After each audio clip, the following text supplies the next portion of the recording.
You are practicing High Court Advocate Pujari Reddy. Today I am going to discuss about a very draconian case.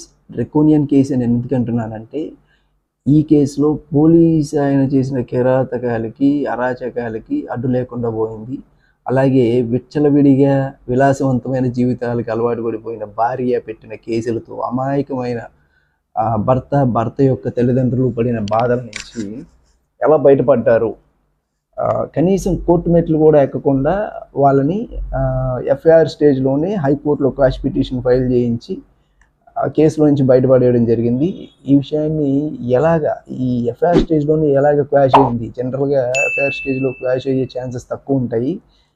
ఇక్కడ ఎలా quash చేయించాము, what are the facts, what are the merits, what are the grounds, ఇంకా అమ్మాయి ఆ police యొక్క అరాచక చేష్టలు, అబ్బాయిని హింసించిన విధానం ఇవన్నీ క్లియర్గా తెలుసుకొని మీలా చాలామంది ఎంతోమంది రోజుకి 40-50 కాల్స్ ఈ 498 కేసెస్ మీదే కాల్స్ వస్తూ ఉంటాయి.